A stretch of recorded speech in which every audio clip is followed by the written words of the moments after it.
In a review shortly after the film's release, Peter Bradshaw from The Guardian writes, War of the Worlds is a fundamentally unambitious and quite often dull film, compared to Spielberg's great alien romances E.T. and Close Encounters. It's not simply that those were about nice aliens rather than nasty aliens, they were interesting aliens, dramatic aliens, alien aliens.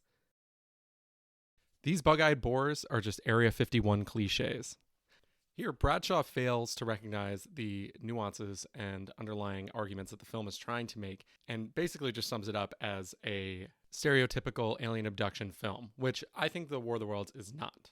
Steven Spielberg's 2005 film, War of the Worlds, is an alien invasion/abduction narrative set in a post-9/11 eastern United States, in which small, hostile gray aliens come down in pods through bolts of lightning into ships which were buried beneath the earth long before humans arrived, and which subsequently rise from the earth and proceed to wreak havoc on the world through the destruction and harvesting of human bodies and environments. Produced in 2005, the film heavily references post-9/11 American society through its use of mise-en-scène and reference to the fear and panic experienced in the immediate wake of 9/11.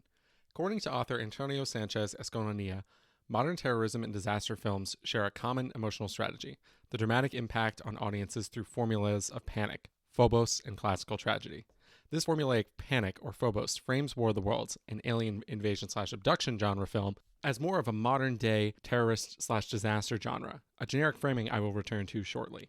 Although the film directly reflects the fear and panic experienced in the immediate aftermath of 9/11, the film offers many other arguments within this reflection.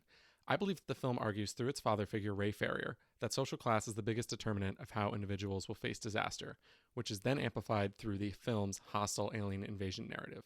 Those in higher social classes will face fewer obstacles, while those in lower classes, such as Ray, face many obstacles. Looking at genre and the alien abduction/invasion genre, as well as Karl Marx's theory of alienation and Kelly Romano's theory of body alienation, I will look at two primary examples where Ray's lower social status makes him more vulnerable to the alien invasion. I will firstly look at how transportation affects Ray's vulnerability to the alien invasion, as he is disproportionately subjected to hardship through his lack of access to transportation amid the alien invasion disaster. Secondly, I will look at how Ray's access to, or lack thereof, shelter throughout the film directly affects his vulnerability throughout the alien invasion. To analyze War of the Worlds as a critique of social class and disaster narratives, we first need to look at how genre of alien invasions and abductions function. Authors Campbell and Jameson state that, quote, formal similarities establish genres, and the forms relevant to genres are complex forms found in all discourse. Here, genre is established as a set of formal similarities, which can appear in all discourse. Similarities which we can then frame as patterns. Author Panay builds on this by highlighting many of the similarities found within the alien abduction/invasion genre. Quote, ultimately, the alien abduction story is a dire forecast of the future of American society. The fear of hostile invasion, abduction, and captivity leading to a collapse of the values of civilization and control by the other is imagined in the work of abduction, end quote. This fear of invasions, abductions, and captivity are all heavily found throughout abduction and invasion narratives, including War of the Worlds. Using this information of genre and the alien abduction and invasion genre, we can now look at how class is argued within this generic framing. Firstly, looking at transportation in War of the Worlds, there's a lot going on in terms of class. The film uses transportation to argue both the difference in class experience of a disaster such as the alien invasion and the existence of internal class struggles as well during times of crisis. Analyze transportation and the internal class struggle in War of the Worlds. I will use Karl Marx's theory of alienation to frame the film's argument. Marx's theory of alienation consists of four main parts: alienation of the product of labor, alienation of the labor process, alienation from the species being, human essence or human potential, and alienation from other people. Alienation from the product of labor, or in this case, transportation itself, can be applied to the total loss of transportation through the loss of almost every car/motor vehicle in the film. The film frames transportation in an American car-centric application, which relies almost entirely on personal vehicles for transportation. From the start, we see Ray as a gearhead, car-loving mechanic, as he is rebuilding engines in his living room and drifting his Mustang all within the first 2 minutes of the film. This is short-lived, however, as when the aliens arrive, an EMP-like effect is emitted in Ray's industrial New Jersey neighborhood and beyond, which proceeds to disable all electronics and brick every car, making them inoperable. This subsequently alienates people from the product of labor, their cars, and leaves them without a means of transportation. Alienation of the labor or transportation process comes through the loss of control presented by the aliens. The aliens destroy road and highway infrastructure, crippling car-centric transportation. The EMP disruption forced people to run for their lives, away from the alien threat, which disrupted their normal methods and modes of transportation. Alienation from the species being and from other people are tied together through the mutual breakdown of humanity as lower-class people lose access to transportation. People are driven into fear and panic as they look to escape the alien threat and resort to instinctual levels of violence to do so. In the scene where Ray and the kids drive into the crowd of wandering people, fear, panic, and desperation set in as people realize they have one of the only working modes of transportation. In the opening of the film, Ray steals a minivan from a friend after he replaces the starter motor, fixing the van and making Ray and his children some of the only lower-class people with access to transportation.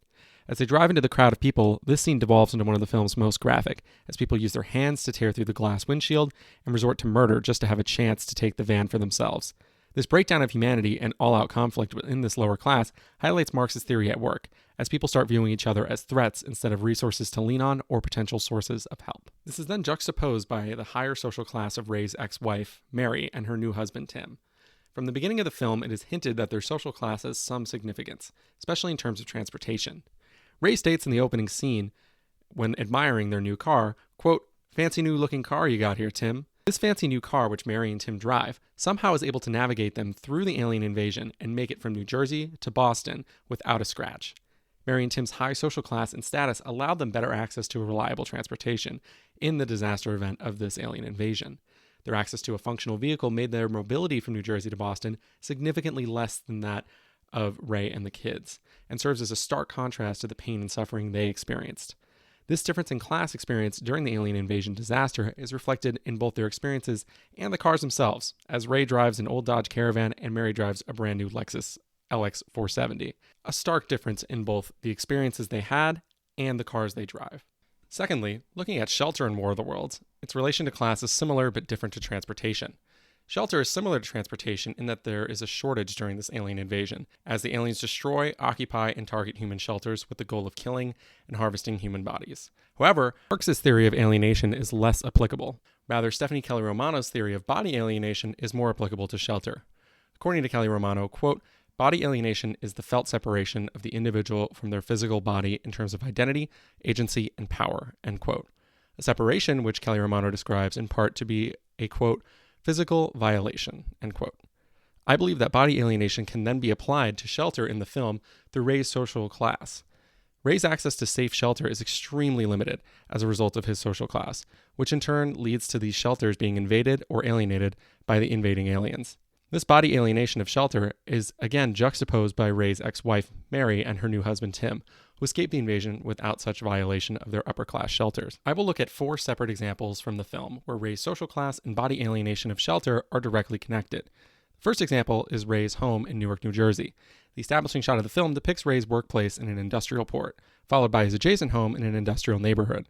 Once the aliens emerge from the ground, they proceed to destroy everything in the neighborhood, including Ray's house. This destruction of Ray's home in his lower-class industrial neighborhood reflect the physical violations found in body alienation, as Ray is separated from his shelter through its destruction. The second example is through Ray and his children's escape from Mary and Tim's middle-class suburban home. In the sequence, Ray and the kids flee from this industrial neighborhood to the suburbs to seek shelter in their home. While taking shelter, they are almost killed as the house is almost entirely destroyed by a crashing airplane. Here, the safety and security of the suburban home doesn't apply to Ray, as he and his children barely escape alive. This again reflects the physical violation found in body alienation. The third example is through the Ogilvy basement sequence. In this sequence, Ray and his daughter Rachel leave Robbie, the son, behind with the military and seek shelter in the basement of a rural country home with Tim Robbins' character, Harlan Ogilvy. Here, Ray and Harlan battle it out over what to do about the impending alien invasion as the aliens get closer and closer to the home. During their dispute, the aliens first come down with a large appendage-like camera to scan the entire house and basement. The camera is reflective of body alienation, as their shelter is penetrated by the aliens, stripping them of any remaining agency or power over the aliens' advances. This then escalates as the aliens themselves descend into the basement to look for any signs of human life. After they violated Ray, Rachel, and Harlan's space, and Ray subsequently kills Harlan out of a disagreement over how to address the invasion, the aliens return, ultimately scaring Rachel out of the basement, leading to the capture of Ray and Rachel. Once captured, almost all power and agency is relinquished as the aliens proceed to harvest the human bodies by keeping them in a suspended cage. Rachel also undergoes a loss of identity due to this loss of shelter, as she becomes catatonic and enters a state of shock, separating her from her own body. Finally, this continued loss of shelter by Ray and his children is juxtaposed by Mary's abundance of shelter. In this final sequence of the film, we watch as Ray and Rachel approach Mary's parents' home, an upper-class brownstone in a wealthy Boston suburb. As they approach the brownstone, Mary, Tim, and her parents emerge from their house unscathed, with the entire neighborhood looking largely unaffected by the alien invasion. Ray and Rachel are a stark contrast to those in the brownstone, as they are covered in dirt, blood, and more, whilst the rest of the family is tidy and well-dressed. Here, the extended upper-class family are not alienated from their bodies or shelter and retain their identity, agency, and power, all because of their access to this unaffected brownstone. These two examples of class, being transportation and shelter, have directly outlined an individual's projected survival during an alien invasion based on their social class status. These examples have worked to highlight the subtler aspects of class that can often be taken for granted in times of peace, which can mean the difference between life and death in times of disaster, or in this case, invasion.